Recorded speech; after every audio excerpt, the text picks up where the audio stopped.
మనకి మీ కూతురు మీ బెడ్లో స్నానం చేసుకున్న వాళ్ళ వీడియో కూడా ఆన్లైన్లో వదులుతారు. రాంగ్ ఒకవేళ చూడాలంటే అది రాంగ్ వెబ్సైట్లో చూసి తప్పు. మీరైతే ఇప్పుడు రీసెంట్గా చూసుకుంటే ఐబొమ్మ రవిని పట్టుకున్నారు కదా, సో దాన్ని మీరు లైక్ సపోర్ట్ చేస్తారా చేయరా? చేయను, అది క్రిమినల్ యాక్టివిటీస్ తన సపోర్ట్ చేయను. ఫిల్మ్ ఇండస్ట్రీ బతకాల. ఫిల్మ్ ఇండస్ట్రీ నమ్మి చాలా ఫ్యామిలీస్ డిపెండ్ అయి ఉన్నది. వాళ్ళు గెలవాలంటే సినిమా గెలవాలా. సో సినిమా ఇది మరి నెట్లో వదిలితే అందరూ ఫ్రీగా చూస్తే అట్లా ప్రొడ్యూసర్కి డబ్బులు వస్తుంది. సో దానివల్ల ఇది క్రైమ్. సో ఇది రిజెక్ట్ చేయాలి.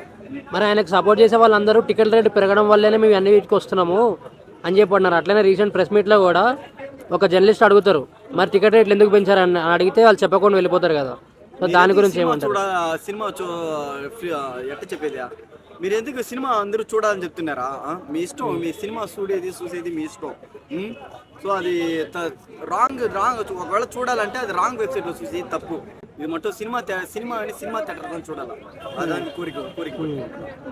మరి ఆయనకి చాలా మంది సపోర్ట్ చేస్తున్నారు కదా, దానికి మీరేమంటారు? అది అది తప్పండి. ఎందుకంటే మనమే క్రిమినల్ యాక్టివిటీకి సపోర్ట్ చేయకూడదు. ఇప్పుడు చిన్న మన రేపు ఎదిగే బిడ్డ కూడా ఇదే ఫాలో అవుతారు. సో మనం ఇది క్రిమినల్ తప్పంటే తప్పు అని చెప్పాలా. అది ఎంకరేజ్ చేసినామంటే దీనికన్నా క్రిమినల్ యాక్టివిటీస్ జరుగుతుంది. ఇల్లీగల్ యాక్టివిటీస్ ఇంకా వస్తారు, ఇంకా హ్యాకర్స్ పెరుగుతారు. సో దీనికి ఇప్పుడే ఫుల్ స్టాప్ పెట్టి రాంగ్ అటెండ్ గట్టిగా చెప్పాలా. మీరే అందరూ ఆయన్ని సపోర్ట్ చేస్తూ ఉంటే ఇంకా ఎదగదాన్ని చేస్తారు. మన క్రిమినల్ యాక్టివిటీస్ ఇది అవుతుంది. మనకి మీ కూతురు మీ బెడ్లో స్నానం చేసుకున్న వాళ్ళ వీడియో కూడా ఆన్లైన్లో వదులుతారు.